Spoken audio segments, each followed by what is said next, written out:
Bismillahirrahmanirrahim. Hal ataka hadithul ghashiyah. Wujuhun yawma idhin khashi'ah. Amilatun nasibah. Tasla naran hamiyah. Tusqa min aynin aniyah. ليس لهم طعام إلا من ضريع لا يسمن ولا يغني من جوع صدق الله العظيم. Surah Al-Anjur. Sudahkah sampai kepada memberita tentang kiamat? Pada hari itu banyak wajah yang tertunduk hina kerana bekerja keras lagi kepayahan. Mereka memasuki api yang sangat panas, yakni api neraka. Diberi minum daripada sumber mata air yang sangat panas. Tidak ada makanan bagi mereka melainkan pohon yang berduri, yang tidak menggemukkan dan tidak menghilangkan lapar. Dalam satu hadis Nabi SAW yang diriwayatkan An-Nu'man bin Bashir, bahawa Rasulullah SAW selalu membaca Sabbihisma Rabbika dengan Al-Ghashiyah dalam solat 2 hari raya dan hari Jumaat. Dan Imam Malik meriwayatkan bahawa Ad-Dhahhak bin Qais telah bertanya kepada Nu'man bin Bashir, surah apakah yang dibaca Rasulullah SAW pada hari Jumaat bersama dengan surah Jumaat? An-Nu'man menjawab, hal ataka hadithul ghashiyah. Diriwayatkan pula oleh Abu Daud dan An-Nasa'i. Muslim dan juga Ibnu Majah meriwayatkan. Imam bolehlah baca surah ni Al-Ghashiyah dalam solat Jumaat, dalam solat sunat hari raya. Inilah sunnah Nabi SAW. Al-Ghashiyah ni cerita tentang neraka, tentang kiamat. Al-Ghashiyah juga merupakan salah satu daripada nama kiamat, kerana ia menutupi dan menyelimuti manusia. Al-Ghashiyah. Hal ataka hadithul ghashiyah. Sudahkah sampai berita kepadamu tentang hari kiamat? Wujuhun yawma idhin khashi'ah. Pada hari itu banyak wajah yang tertunduk, terhina, yakni tercela, menyesal. Dikatakan oleh Qatadah dan Ibn Abbas berkata merasa cemas kerana perbuatannya sudah tidak lagi boleh memberikan manfaat kepada manusia. Pada hari itu akan rasa risau yang amat sangat, menyesal kerana memikirkan bahawa apabila punya kiamat selepas ini, amalan buat apa pun tidak akan diterima oleh Allah Subhanahu wa taala. Amilatun nasibah, kerana bekerja keras lagi kepayahan, yakni engkau telah mengamalkan amalan yang banyak dengan penuh keletihan dan engkau memasuki api yang sangat panas pada hari kiamat. Al-Bukhari berkata kerana bekerja keras lagi kepayahan, yakni kaum Nasrani. Ada juga ulama kata orang yang ketika di dunia ini dia melakukan maksiat kepada Allah Subhanahu wa taala, amilatun nasibah. Ada juga yang mengatakan di neraka dengan azab dan belenggu. Ibnu Abbas, Al-Hasan dan Qatadah berkata mereka memasuki api yang sangat panas, yakni neraka. Tasla naran hamiyah, yakni panas yang amat sangat. Kemudian tusqa min aynin aniyah, diberi minum dari sumber mata air yang sangat panas, yakni panas yang sangat memuncak dan mendidih. Ini dikatakan Ibn Abbas, Mujahid, Al-Hasan dan As-Suddi. Itulah antara azab yang Allah SWT berikan, sediakan kepada orang yang melakukan maksiat kepada Allah Subhanahu wa ta'ala. Marilah kita sama-sama menginsafi dengan keadaan ini, kan? Suatu suasana yang sangat menggerunkan kepada manusia, terutamanya manusia-manusia yang engkar kepada perintah Allah Subhanahu wa ta'ala. Kemudian lagi Allah SWT kata, tusqa min ain aniyah laisa lahum ta'amun illa min dhari'. Tidak ada makanan bagi mereka selain daripada pohon yang berduri. Laisa lahum ta'amun illa min dhari'. Ali bin Abi Talha berkata dari Ibn Abbas, pohon dari neraka, iaitu pohon zakum. Nama pohon itu pohon zakum, pohon yang berduri. Manusia di dalam neraka merasa dahaga, minta air daripada Allah SWT, diberikan dengan air yang panas mendidih. Rasa perut sangat lapar di dalam neraka, diberikan dengan pohon-pohon yang berduri. Ia menambah seksa orang yang masuk ke dalam Al-Dhari', pohon yang berduri yang melekat di bumi. Al-Bukhari mengatakan, Qatadah kata, Al-Dhari' adalah tumbuhan yang disebut dengan nama Ash-Shibriq. Orang-orang Hijaz menamakan Al-Dhari' jika telah kering, dan tumbuhan itu sangat beracun. Dan makanan tersebut la yusmin wala yughni min ju'. Makanan itu yang tidak menggemukkan, dan makanan itu tidak menghilangkan lapar. Orang tu lapar, nak makan, bila dia beri makanan, dia tidak hilang kelaparannya, bahkan menambah lagi siksaan ke dalam dirinya sendiri. Kemudian setelah menceritakan tentang penghuni-penghuni neraka, Allah SWT memberikan ubat, memberikan hadiah kepada orang-orang yang masuk ke dalam syurga Allah Ta'ala.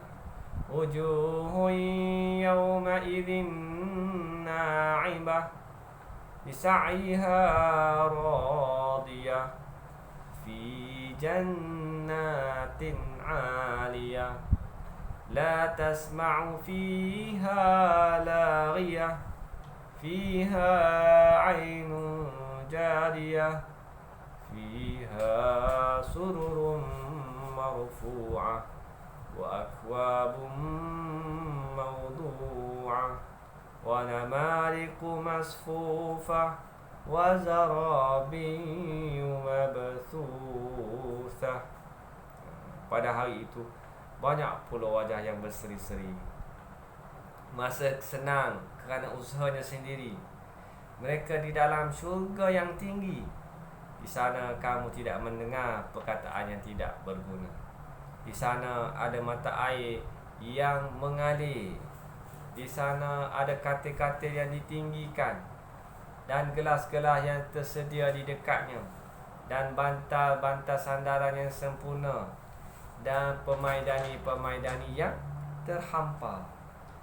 Allah SWT menyediakan nikmat-nikmat yang cukup besar kepada orang yang beriman. InsyaAllah, mudah-mudahan Allah SWT menggolongkan saya dan semua ni dalam keadaan orang yang beriman. InsyaAllah akan diberikan nikmat-nikmat Allah Subhanahu wa ta'ala di akhirat nanti. Wujuhun yawma idin na'im. Pada hari itu banyak pula wajah-wajah yang berseri, yakni pada hari kiamat, yang berseri-seri, yakni mengetahui nikmat di dalamnya. Hak itu didapat kerana usahanya sendiri. Sufyan berkata, merasa senang di sa'iha radiyah, merasa senang kerana usahanya sendiri, yakni ia telah meredai amalannya. Oh, Masya Allah. Orang yang masuk dalam syurga bersyukur sangat-sangat, kerana dulu masa dekat dalam dunia dia telah melakukan amal ibadah kepada Allah SWT. Dia telah buat amal baik, dia jaga solat 5 waktu, dia jaga akidah dia, iman dia kepada Allah SWT, masuk dalam syurga disaiha radiyah, hasil usaha dia sendiri, seronok. Macam kita lah, kalau kita orang yang bekerja kan, bersungguh-sungguh menanam hasil, menanam pokok, tiba-tiba sampai waktunya pokok tersebut mengeluarkan hasil, hasil usaha kita berbuah. Pokok durian contohnya, 10 tahun, 15 tahun keluar buah, Masya Allah, seronok lah kan. Tanaman padi yang tempohnya lebih sedikit, sekejap aja tumbuh, menggembirakan orang yang menanamnya, hasil usaha dia sendiri. Dan begitulah orang ini masukkan dalam syurga, hasil usaha dia, jaga amalan dia, jaga akidah dia, pelihara diri daripada melakukan dosa maksiat kepada Allah Taala, dia akan merasa redha dan seronok ketika dimasukkan dalam syurga. Fi jannatin 'aliyah, dalam syurga yang tinggi, menjulang tinggi di kamar-kamar dalam keadaan aman. La tasma'u fiha laghiyah, la tasma'u fiha laghiyah. Di sana tidak mendengar perkataan yang tidak berguna. Yakni di syurga engkau tidak akan mendengar ucapan yang sia-sia dari penghuni. Sebagaimana firman Allah Ta'ala yang lain dalam surah Maryam, la yasma'una fiha laghwan illa salama. Dalamnya tidak mendengar perkataan yang tidak berguna kecuali ucapan salam. Dalam surah Tu juga, la lahum fiha wa la ta'tim. Dalam syurga itu mereka saling menghulurkan gelas yang isinya tidak menimbulkan ucapan yang tidak berfaedah ataupun perbuatan dosa. Surah Waqi'ah, la yasma'una fiha lagwan wa la ta'thima illa qilan salaman salama. Di sana mereka tidak mendengar percakapan yang sia-sia maupun yang menimbulkan dosa, tetapi mereka mendengar ucapan-ucapan salam. Inilah yang keseronokan yang ada di dalam syurga Allah SWT. Kalau kita kat dunia, telinga kita ingin mendengar pelbagai perkara-perkara yang menyesatkan, perkara-perkara yang perkara-perkara buruk, perkara-perkara dosa, orang mengumpat, orang mengeji, orang menghina, orang mengeluarkan kata-kata yang tidak elok, menengking dan sebagainya, cakap besar, takabur. Tetapi di dalam syurga Allah SWT, telinga ini terpelihara daripada semua tu, hanya mendengar perkataan-perkataan yang baik. Suatu nikmat yang sangat hebat sebenarnya kan? Kerana perkataan-perkataan yang baik ini sebenarnya memberi suatu kesenangan, ketenangan kepada kita, berbanding dengan manusia yang hidup dalam persekitaran yang mendengar perkataan-perkataan yang buruk, yang mencela dan menghina, memberikan cetusan emosi yang tidak baik kepada seseorang. Tetapi kalau kita duduk dalam suasana yang baik, orang berzikir, mengingati Allah SWT, membaca Al-Quran, hati akan menjadi tenang setenang-tenangnya. Dan dalam syurga inilah nikmat yang Allah Subhanahu Wa Taala sediakan. Fiha 'ainun jariyah, di sana ada mata air yang mengalir, yakni yang memancar. Ini adalah nakirah dalam konteks penetapan. Dan yang dimasukkan bukanlah satu mata air, tapi ini adalah satu jenis. Maksudnya bahawa di dalamnya terdapat mata, Masya Allah, luar mata air daripada bumi syurga. Tadi Abu Hurairah radhiyallahu anhu berkata, Nabi sallallahu alaihi wasallam, sungai-sungai syurga terpancar kasturi dari bawah anak bukit atau dari bawah gunung ganang. Allahu Akbar. Keluarnya kasturi, haruman sebab daripada kaki-kaki bukit. Dapatlah kita bayangkan keindahan suasana tersebut kan. Kita boleh bawa lah minyak wangi kasturi dalam poket kan, satu sahaja. Tetapi di dalam syurga Allah SWT mengalirnya sungai-sungai daripada kasturi yang terpancar daripada kaki-kaki bukit, kaki-kaki gunung. Allahu Akbar. Fiha sururum marfu'ah. Di sana ada kata-kata yang ditinggikan, yakni yang tinggi, empuk dan tebal tilam, dengan atap-atap langit ruangan yang tinggi. Di atasnya ada bidadari-bidadari. Wa akwabum mawdu'ah, dan gelas-gelas yang tersedia di dalamnya, di dekat ni, yakni bejana-bejana tempat minum yang telah siap sedia dan dipermudah siapa yang menginginkan dari kalangan pemiliknya. Wa namariqu masfufah wa zarabiyu mabthusah, dan bantal-bantal sandal yang tersusun dan permaidani-permaidani yang terhampar. Bantal-bantal yang tersusun, Ibn Abbas berkata an-namariq, iaitu al-wasaid, yakni bantal-bantal. Demikian juga dikatakan Ikrimah, Qatadah, Ad-Dhahhak, Suddi As-Sawri dan selain mereka. Dan permaidani-permaidani yang terhampar, Ibn Abbas berkata az-zarabi, yakni hamparan-hamparan.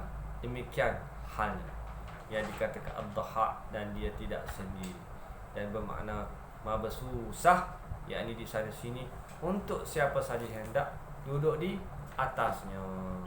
Yang mudah-mudahan Allah SWT memiliki kita ni berada dalam nikmat syurga Allah SWT yang sangat hebat ini. Amin ya rabbal alamin.